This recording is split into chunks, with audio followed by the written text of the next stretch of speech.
Assalamualaikum Bu Ipon. Waalaikumsalam Pak Henry. Apa kabar Pak Henry? Alhamdulillah baik Bu Ipon. Ini udah lama ya enggak ketemu ya Bu Ipon ya. Iya sibuk, Pak Henry juga sepertinya sibuk sekali nih. Ini mau ini Bu Ipon, saya kan ada supervisi nih, supervisi ke guru saya. Nah jadi saya minta kesediaan Bu Ipon untuk menjadi pengamatnya, jadi menjadi supervisor. Apakah Bu Ipon ada waktu ini? Insya Allah ada waktu, kebetulan ini sedang nggak ada agenda Pak Henry untuk hari ini. Saya ada di sekolah satu hari ini, jadi ada banyak waktu. Apa yang bisa saya bantu Pak Henry? Ya terima kasih sebelumnya. Begini, ya kan coaching ini kan suatu hal yang sangat luar biasa. Kemudian bagi saya ini juga baru, saya belum mahir untuk melakukan coaching ini. Jadi saya mohon nanti Ibu bisa memberikan saya masukan atau dari pengamatan Ibu, karena ya hal baru sih coaching ini bagi saya, sangat baru sih. Saya ingin meningkatkan kompetensi saya masalah coaching ini Bu, seperti itu. Keren sekali ya, Pak Henry ini selalu ingin upgrade kemampuan diri sebagai pendidik. Beruntung sekali nih ya kalau punya rekan seperti Pak Henry. Kompetensi coaching apa yang ingin Pak Henry tingkatkan? Ini ya di coaching itu kan sebenarnya semua kompetensinya itu ya sangat baik sekali dan saling mendukung. Jadi di kompetensi coaching itu kan ada 3 nih yang saya coba pahami dulu kan. Di bagaimana kita bisa hadir penuh, misalnya kompetensi kita untuk hadir penuh, presensi itu penting. Kemudian bisa mendengarkan aktif juga penting. Kemudian dapat nanti kalau saya sama coach saya mampu bertanya. Yang pertanyaan itu berbobot lah. Jadi kalau pertanyaan berbobot, mudah-mudahan jawabannya kan bisa tuh yang lebih berbobot lagi. Itu memang coach ini luar biasa Bu. Jadi hampir semuanya ini sama-sama mau Ibu lihat nanti bagaimana misalnya kompetensi coaching yang sudah saya. Baik, siap. Nanti saya akan berupaya semaksimal mungkin, seoptimal mungkin untuk mengidentifikasi kompetensi-kompetensi tadi yang sudah Pak Henry sampaikan yang ingin dikembangkan lagi, baik itu kompetensi tentang hadir penuh, kemudian kompetensi tentang mendengarkan aktif, dan bagaimana membuat pertanyaan berbobot sehingga bisa mengoptimalkan atau memunculkan wisdom dari coach, lahir dari pemikiran coach itu sendiri. Ada kemudian untuk ya bagaimana Pak Hendri? Ya untuk ini di coach kompetensi itu kan memang berusaha hadir penuh itu juga ada kesulitan juga sih bagi saya. Ya, kadang konsentrasi saya kan bisa berubah gitu, bisa nggak fokus gitu, bisa sempat kehilangan fokus. Nah, jadi saya juga itu udah saya rasakan, jadi saya coba untuk meningkatkan itu dari sisi kehadiran penuh. Kemudian mendengarkan aktif ini juga saya butuh ditingkatkan, karena ya mungkin mendengarkan aktif itu sama dengan menyimak ya, menyimak dalam artian menyimak si coach berbicara. Kadang kita kalau terlalu panjang nggak fokus juga gitu menyimaknya, karena diuraikan terlalu panjang agak susah juga. Jadi semoga saya mampu menyimak dengan baik nanti di saat proses coaching saya. Baik, memang dalam proses ketika kita seperti yang Pak Henry sampaikan, bagaimana agar kita kemampuan untuk hadir penuh atau present itu biasanya ditunjukkan dengan bagaimana Pak Henry bersikap ingin tahu lebih banyak terhadap coach, bersikap terbuka, kemudian hadir badan, pikiran, hati Pak Henry ada di situ gitu, fokus terhadap coach. Itu salah satu bagaimana untuk bisa kita hadir. Kemudian kalau mendengarkan aktif itu untuk fokus kurang lebih seperti itu ya. Dan saya rasa itu tidak akan jadi persoalan yang sulit bagi Pak Henry karena memang kita sebagai pendidik memang udah sering mendengar dan di sana kita diupayakan untuk tidak melakukan asumsi, judgement, dan asosiasi ketika melakukan proses coaching. Kalau pertanyaan berbobot, saya rasa bagaimana pertanyaan kita bisa membuat coach itu merenung, menggali, mengingat, dan mengaitkan apa yang ada dalam pemikirannya terhadap rencana-rencana atau goal yang ingin dicapai oleh coach tersebut. Kurang lebih seperti itu, Pak Henry. Iya, baik Bu, terima kasih. Udah luar biasa. Nanti saya mohon pengamatan Ibu dan umpan baliknya kepada saya. Baik Bu, saya permisi dulu Bu. Saya akan udah janjian nih sama itu Pak Irwan, rekan guru saya. Dan kami janjian di kantor. Mungkin beliau sudah juga ada di tempat. Saya permisi dulu ya Bu Ipon ya. Terima kasih dan nanti Ibu silakan mengamati kami dalam pelaksanaan coaching. Baik. Terima kasih Bu Ipon. Assalamualaikum. Waalaikumsalam warahmatullahi wabarakatuh.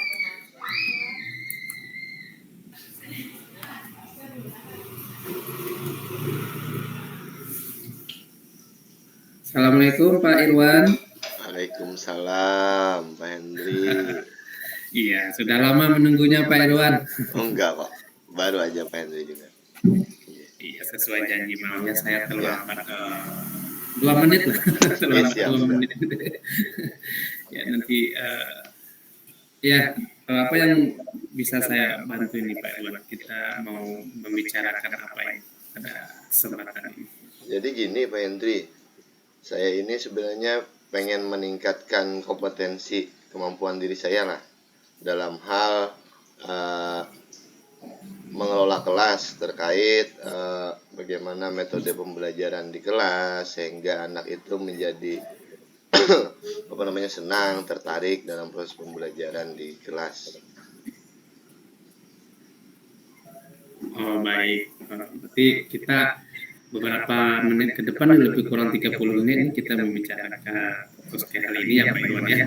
Bagaimana Pak Irwan mau meningkatkan kompetensi tentang pengelolaan kelas dengan penggunaan metode yang menarik lah bagi siswa Pak Irwan begitu ya Pak Irwan ya. Siap. Ini menurut Pak Irwan ini kalau sekarang ini apa yang masih kurang dari apa yang sudah Pak Irwan lakukan? Terlihat masih kurang dan akan Pak Irwan tingkatkan. Dan kalau kita ibaratkan persentase nih, nah kira-kira sekarang ini posisinya kompetensi Pak Irwan untuk meningkatkan penggunaan media itu yang menyenangkan itu di berapa persen?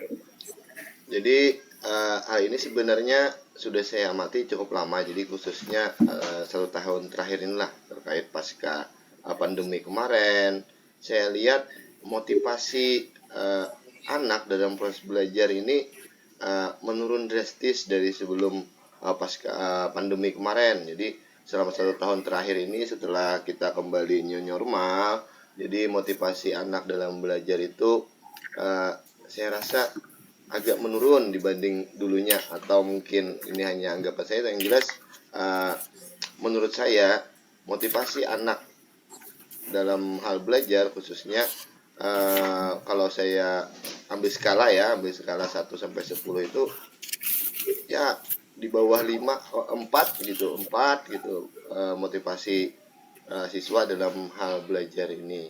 Jadi saya mau bagaimana membalikan motivasi siswa ini tentunya dengan meningkatkan proses pembelajaran dari diri saya khususnya pribadi dulu nih, supaya bagaimana ke depan siswa ini mampu kembali bersemangat, antusias dalam pembelajaran, begitu Pak Henry. Iya, baik Pak Irwan. Oh, berarti ini anak-anak ini kalau berdasarkan pengamatan Pak Irwan, dulu pernah di posisi yang baik ini motivasinya segala macamnya. Apa yang terjadi menurut Pak Irwan? Kalau saya rasa ya ini memang kompleks ya, masalahnya kompleks. Kalau saya amati dulu, siswa itu selalu antusias dengan pembelajaran dan sebagainya. Entah sayanya yang tidak inovatif, dalam artian masih menggunakan metode yang lama, apalagi pasca pandemi ini kan banyak sekali impact-nya, khususnya kalau saya lihat dari segi siswanya, mereka lebih dominan kan karena di pandemi kemarin pakai apa namanya, pembelajaran jarak jauh, otomatis menggunakan handphone dan sebagainya. Nah, ketika kembali new normal, jadi ada berbau pola kebiasaan seperti itu yang masih terbawa oleh anak, sehingga proses pembelajaran yang konvensional seperti sebelumnya itu kurang begitu diterima oleh siswa. Jadi uh, masalah ini kompleks sebenarnya. Jadi saya mau bagaimana ke depan ini mau mengembalikan lagi. Jadi dulu tuh kan anak itu antusias, mudah-mudahan sekarang pun antusias. Nah, nanti bagaimana caranya itu yang mungkin akan menjadi PR saya pribadi khususnya. Iya. Oh baik, berarti kan ini ada pengaruh jeda kita yang COVID ya, yang Ya, beralihan pembelajaran ya, yang biasanya bertemu langsung dengan anak-anak, mereka bisa saling ya kolaborasi gitu ya. Kalau semenjak COVID ini belajarnya sendiri-sendiri gitu. Jadi pas ketemu lagi udah motivasi segala macamnya sudah suasananya sudah berubah ya. Nah ini menurut rencananya Pak Irwan ini mau seperti atau sudah ada yang ide-ide yang akan Pak Irwan lakukan untuk mengembalikan itu kreativitas anak-anak itu supaya lebih lebih semangat lagi. Kan ini dia apa namanya pembelajarannya kan mendapatkan pemahaman baru nih semenjak semenjak daring ini kan ada hal-hal baru juga yang dia dapat kan tidak juga semuanya negatif ya. Nah, mungkin Pak Irwan ada rencana memadukan yang sebelumnya sama yang dia dapat di pola pembelajaran di selama pandemi ini atau seperti apa?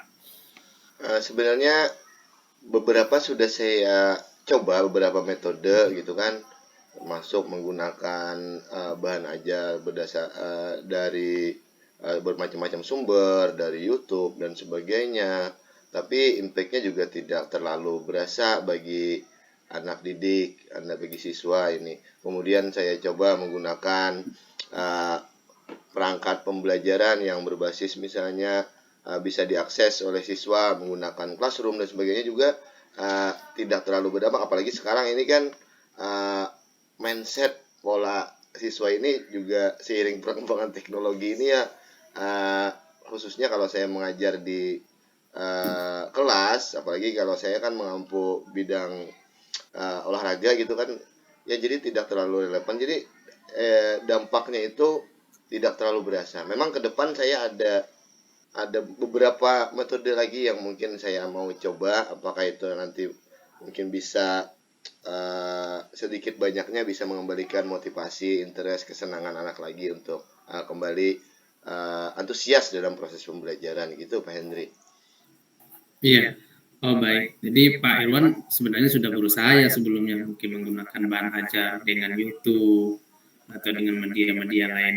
Ini karena Pak Irwan mengajarnya PJOK kan bukan hanya apa namanya pemahaman saja ya, berarti lebih ke praktek juga ya. Apa metode yang akan Pak Irwan lakukan ke depannya untuk merubah dan untuk membuat motivasi ini muncul?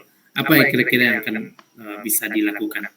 Jadi kemarin saya sudah coba asesmen di pertengahan ini.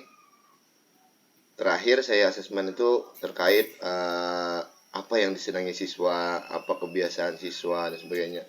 Situ saya bisa menarik apa namanya gambaran bahwasanya kebanyakan siswa saya sekarang memang sudah candu dengan namanya teknologi. Bahasa istilahnya tuh handphone itu sudah bukan barang asing lagi bagi mereka. Mereka masing-masingnya sudah akses handphone dan sebagainya. Nah, jadi dari sana saya berpikir kenapa tidak proses pembelajaran yang saya kemas ini masuk ke ranah mereka, apa yang mereka senangi.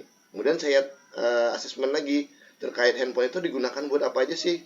Terkait media sosial sepersekian persen, apalagi kalau umumnya laki-laki, tapi bahkan perempuan juga di handphone itu bukan sekedar bermedia sosial, apalagi konteksnya kalau anak SD ya, kalau saya mengajar ini dia lebih dominan bermain sebenarnya, main game dan sebagainya di handphone itu. yang lebih dominan. Jadi saya terbesit nih di pikiran saya, kenapa saya nggak bikin semacam game edukatif gitu atau media pembelajaran interaktif supaya mereka bisa akses pembelajaran itu menggunakan handphonenya, tapi game yang biasanya mungkin tetap mereka mainkan tapi juga diselingi dengan game-game yang berbau edukatif, sehingga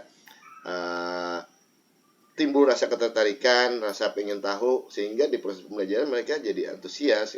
Itu sih mungkin ada gambaran yang terbesit di saya, tapi saya belum ada rencana tahapan-tahapannya atau masuknya mulai dari mana juga saya masih bingung nih terkait asesmen yang sudah saya lakukan ini. Baik, Pak Irwan, ini sangat menarik ini Pak Irwan. Asesmen yang Bapak sudah lakukan itu sudah mampu menggali bagaimana kebiasaan anak-anak Bapak. Ini udah jadi potensi baik ini. Jadi tadi Bapak berencana bahwa karena siswa itu sudah sering bermain game, jadi kebiasaan mereka itu bagaimana dialihkan untuk edukasi, bisa di situ dititipkan pembelajarannya. Ada lagi tidak selain misalnya game edukatif yang Pak Irwan maksud itu misalnya seperti apa? Fokusnya seperti apa? Apakah memang nanti Pak Irwan yang membuatnya atau bagaimana? Jadi istilah membuat media pembelajaran ini kan sebenarnya banyak sekali lah sumbernya. Ada yang memang bahan yang siap pakai, kemudian ada di internet juga sangat banyak, tapi kadang beberapa sumber referensi yang ada itu juga tidak esensial ketika diterapkan di sekolah saya. Tentu karakter sekolahnya pun berbeda-beda gitu kan, dan tentunya karakter muridnya juga berbeda-beda. Jadi memang di awal mungkin saya bisa belajar dulu bagaimana terkait media pembelajaran interaktif berupa game edukatif ini. Mungkin saya juga punya keinginan nih mau bikin sendiri supaya bisa menyesuaikan dengan lingkungan sekolah saya, kemudian karakter siswa saya, sehingga relevan lah apa yang mereka pelajari di game edukatif dengan smartphone mereka dengan apa yang saya berikan nanti dalam proses pembelajaran, khususnya terkait sarana prasarana yang ada di sekolah dan sebagainya. Seperti itu sih Pak Hendri. Baik, ini dari rencana ini apakah Pak Irwan sudah mulai melakukan atau sudah pernah mencoba atau sudah membuat satu atau dua aksi gitu yang berhubungan dengan PJOK kita ya Pak Irwan? Apa bentuknya, misalnya satu aja atau seperti apa yang sudah Bapak Irwan rancang? Jadi sebenarnya saya tertarik ini, kemarin ada melihat di media sosial juga kemarin ada semacam pelatihan ya, bimbingan teknis pembuatan game edukatif ini. Saya sudah mengikuti sebenarnya, tapi untuk membikinnya baru rencana, baru sekaligus juga dalam artian membikinnya ini nanti untuk bagaimana melatih kemampuan diri saya, pengembangan diri saya terkait penggunaan media pembelajaran interaktif ini. Jadi kemarin sudah mengikuti pelatihannya, BIMTEK-nya terkait membuat media pembelajaran interaktif menggunakan berbagai sumber ya. Kemarin ada referensinya, ada beberapa, ada menggunakan Storyland atau Articulate Storyland, kemudian menggunakan Smart Art Creator. Nah jadi saya mau coba bikin, memang saya mau cari referensi dulu deh, membuat bagaimana nanti membuat media pembelajarannya yang memang dibutuhkan oleh karakter siswa saya. Saya untuk awal saya mau mengangkat di materi kelas tinggi dulu, dalam artian karena memang kelas tinggi ini lebih dominan lah dalam hal penggunaan gadget ini. Kenapa? Karena yang jelas kalau kelas tinggi, kelas 4, 5, 6 itu kan dia untuk kemampuan literasinya sudah mumpuni lah. Jadi saya anggap bisa untuk menerapkan metode ini di kelas tersebut. Iya, baik Pak Irwan. Jadi berarti sudah ada modal ya, Pak Irwan sudah ikuti BIMTEK, bimbingan teknisnya. Nanti bagaimana siswanya juga akan Pak Irwan aja untuk mampu memanfaatkan media-media yang digunakan itu tadi. Daya dukung lain yang ada yang menurut Pak Irwan diperlukan itu seperti apa di lingkungan sekolah atau? Nah, jadi kebetulan sekali sekolah saya juga sangat mengapresiasi lah guru-guru yang mau membuat media pembelajaran, bahkan di penganggaran sekolah juga dari kepala sekolah itu memfasilitasi lah untuk biaya, dalam artian bagaimana guru mampu mengembangkan kemampuannya gitu kan, terkait anggaran. Kemudian terakhir juga kami di sekolah juga dapat beberapa unit PC untuk bisa digunakan. Jadi ke depan itu gambaran saya, media pembelajaran yang pengen saya buat ini bisa diakses melalui web, bisa juga diakses menggunakan APK yang bisa diinstal di handphone siswanya masing-masing. Jadi mereka bisa belajar dari rumah, mereka juga bisa belajar bersama-sama di sekolah. Gambarannya game edukatifnya ini nanti mungkin memuat seperti kompetensinya seperti apa, ada materi sedikit, kemudian lebih dominan bermain dalam hal konteksnya pembelajaran. Jadi kalau bermain yang seperti menyusun puzzle, kemudian gerakan-gerakan yang ada di pembelajaran saya, khususnya gerakan-gerakan yang misalnya seperti berpindah tempat, tidak berpindah tempat, kemudian gerakan menggunakan alat, itu bisa diselipkan di game edukatif tersebut. Baik, wah, luar biasa ini Pak Irwan. Saya juga membayangkan nanti anak-anak Bapak di samping dia megang HP, dia juga otomatis sudah mengikuti pembelajaran Bapak dan bisa mempraktekkan apa tujuan pembelajarannya. Misalnya untuk berpindah tempat ya, karena di situ ada contohnya, jadi mereka akan mengikuti gitu ya, menggunakan dari mengaksesnya lewat HP saja. Oh, luar biasa sekali Pak Irwan. Ini kapan rencana Pak Irwan akan mulai menerapkan metode pembelajaran ini, dengan harapan tadi kita kembali ke ini kan motivasi siswa ya Pak Irwan ya, kita mencoba untuk memotivasi siswa. Kapan Pak Irwan akan segera melaksanakan? Jadi gini, sebenarnya di akhir November Desember nih ya seperti biasalah, akhir tahun guru-guru ini pada sibuk. Saya pribadi pun kayaknya belum ada kesempatan, karena untuk membuat ini saya perlu waktu yang memang khusus. Mungkin nanti di libur sekolah ya, di pertengahan Desember sampai di awal tahun itu saya bisa untuk membuat media pembelajarannya, membuat game edukatifnya. Mudah-mudahan saya bisa aplikasikan nanti di semester 2 lah, di awal tahun di Januari. Ya seperti itulah kurang lebih nanti. Karena ini beberapa ini kan akan disibukkan ulangan akhir semester dan sebagainya. Iya. Luar biasa Pak Irwan. Ya, saya juga ikut mendoakan ini, semoga apa yang Pak Irwan rencanakan nanti di awal semester besok dapat terlaksana dengan baik. Mohon maaf Pak Irwan karena waktu juga yang membatasi kita tidak bisa berpanjang untuk bercakap-cakap ini ya, melanjutkan. Ini bagaimana nih perasaan Pak Irwan setelah kita berbicara coaching ini Pak Irwan? Ya setidaknya dari proses coaching ini saya pribadi pun punya gambaran nih terkait langkah-langkah apa saja yang bisa saya lakukan ke depan. Tadi juga setidaknya saya mampu untuk memberi komitmen lah kepada diri saya pribadi untuk menerapkannya. Kadang banyak sekali ide-ide di kepala ini, ya saking banyaknya kan ujung-ujungnya bingung mau menerapkan yang mana dan sebagainya. Terima kasih sekali dari proses coaching ini, Pak Hendy sudah mampu membantu saya lah untuk bagaimana saya bisa berkomitmen pada diri saya pribadi. Mudah-mudahan nggak ada tentang bisa diskusi lah di semester akan datang. Terima kasih Pak Hendry ini untuk waktunya. Ya, sama-sama Pak Irwan. Ini nanti kita bicara lagi ya, udah ada semester besok ya. Nanti saya yang telepon Pak Irwan, saya akan melihat bagaimana hasilnya. Oke, siap. Terima kasih Pak Hendry. Terima kasih Pak Irwan ya. Sama-sama. Terima kasih. Ya, assalamualaikum. Waalaikumsalam warahmatullahi wabarakatuh.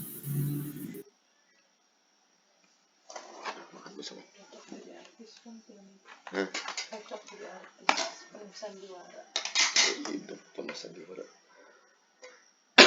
Nyala masih 5 menit aja waktu lu makan.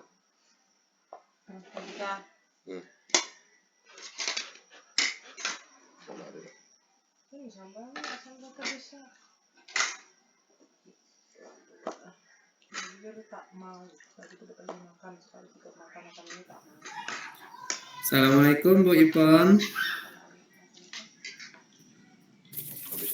jadi coach belum? 3 kali gantian sih coachnya. Udah mengerti nah udah diajak.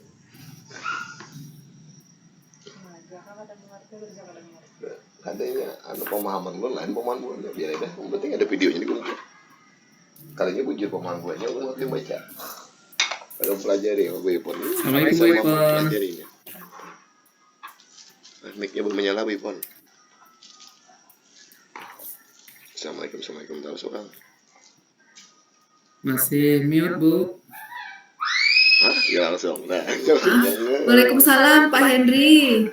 Iya, maaf Bu Ipon ini mengganggu lagi nih, kami habis selesai melaksanakan coaching yang seperti mana yang Bu Ipon lihat tadi, hasil pengamatan Bu Ipon. Keren ya, gimana tadi percakapan coaching berjalan dengan lancar gitu. Bagaimana menurut Pak Henry tadi, prosesnya seperti apa? Proses coaching yang udah berjalan antara Pak Henry dan Pak Irwan. Iya, mengalir, menurut saya mengalir, cuman ada beberapa hal yang saya ada kehilangan fokus itu. Kehilangan fokus, jadi mencoba untuk kembali lagi, memang kehadiran penuh ya. Kehadiran penuh, saya rasa tadi sedikit terganggu. Begitu Bu, yang saya rasakan. Baik, tadi memang saya tangkap prosesnya berjalan 2 arah, komunikasinya efektif ya Pak Henry. Ya. Hal-hal apa tadi yang sudah Pak Henry lakukan sesuai dengan yang menurut Pak Henry sudah sesuai dengan indikator kompetensi yang ingin Pak Henry kembangkan tadi. Tadi kan Pak Henry ingin mengembangkan kehadiran penuh dan pertanyaan berbobot ya. Iya. Nah, hal-hal apa yang sudah Pak Henry lakukan sehingga indikator untuk menunjukkan kompetensi itu bisa telah tercapai pada percakapan tadi? Iya, di persiapannya tadi memang untuk kehadiran penuh saya memang sudah menyiapkan waktu ini khusus untuk coaching. Kemudian juga saya menyampaikan nih di awal kita punya waktu sekian menit, jadi biar fokus maksud saya kan, jadi berbicara misalnya 30 menit nih waktunya coaching, dan di terakhir juga saya mengingatkan Pak Irwan tadi kita sayang sekali waktunya sedikit.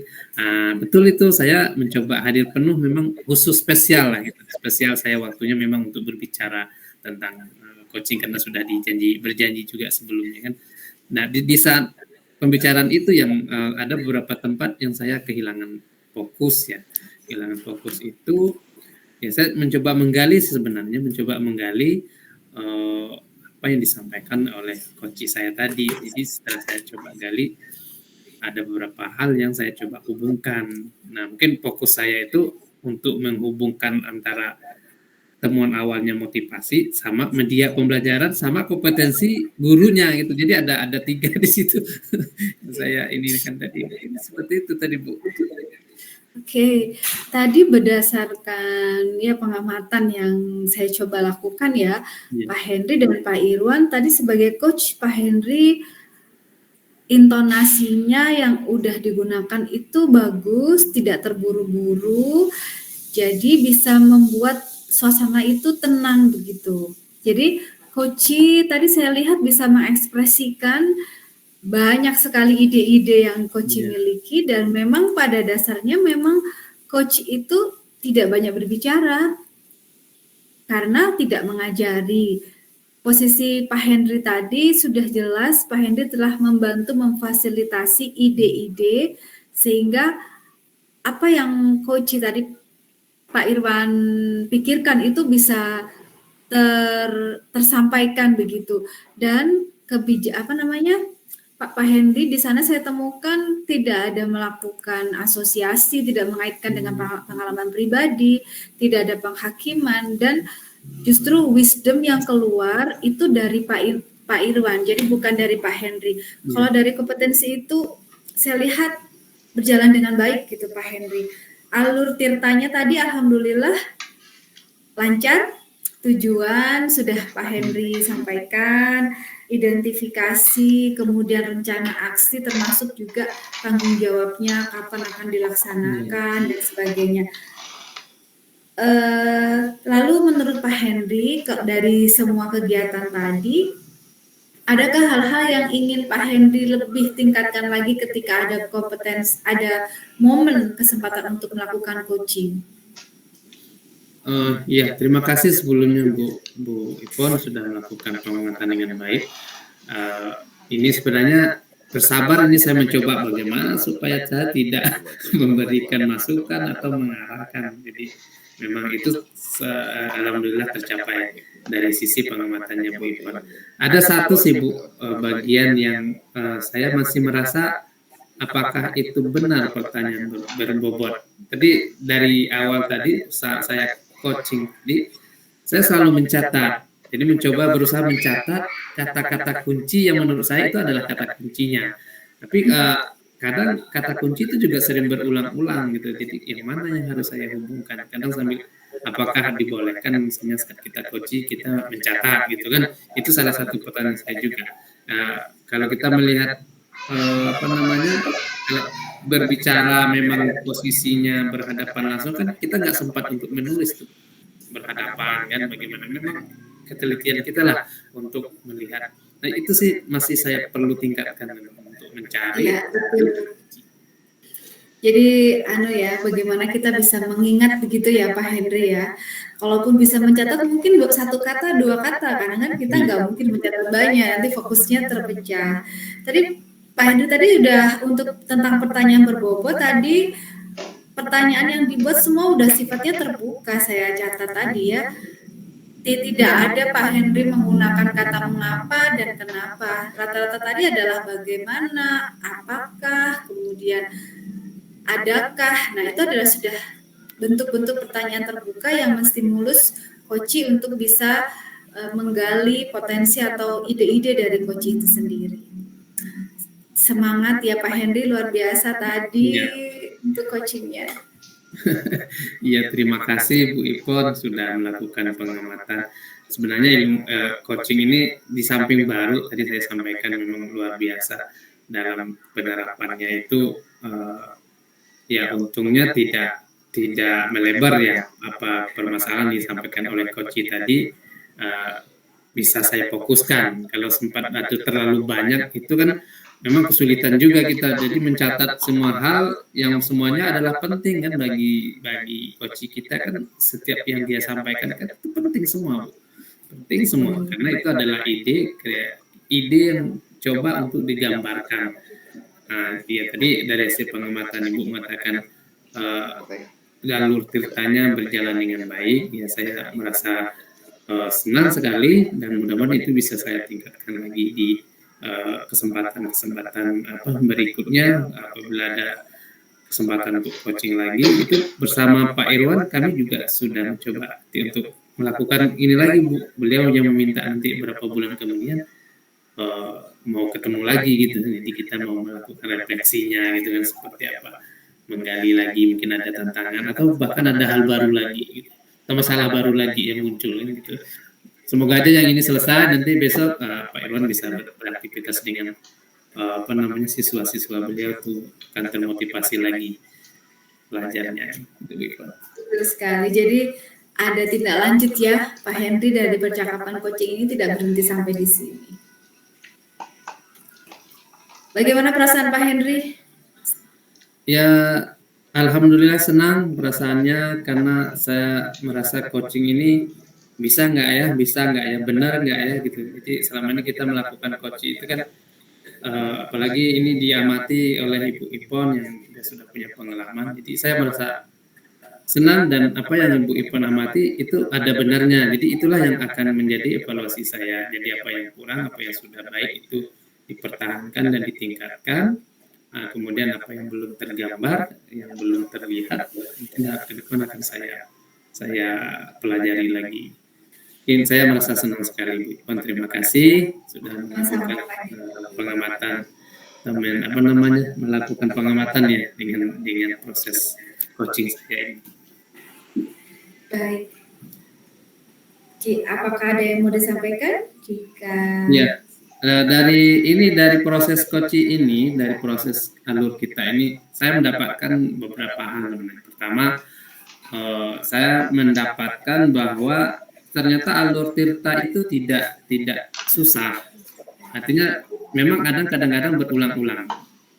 Tirta ya ada T, ada I, ada R, ada tanggung jawabnya ya. Kadang memang kita harus menggali, diidentifikasi itu perlu digali. Saya merasa itu penting karena itu yang menentukan nanti berikutnya bagaimana identifikasi kita terhadap tujuan pembelajaran, tujuan coachingnya, tujuan percakapan coaching kita. Kemudian proses juga berikutnya sesi coaching ya yang sangat luar biasa itu saya akan terus tingkatkan. Ibu, memang kehadiran penuh dan pertanyaan berbobot atau yang lainnya itu semuanya butuh pelatihan dan butuh bisa. Mungkin seperti itu yang saya dapatkan. Saya intinya senang Bu, senang sangat senang. Terima kasih sudah melakukan. Sama-sama Pak Henry. Baik, saya permisi dulu ya Bu Ipen ya. Mohon Ya, maaf. Pak Henry. Iya, assalamualaikum warahmatullahi Terima kasih juga. Waalaikumsalam warahmatullahi wabarakatuh.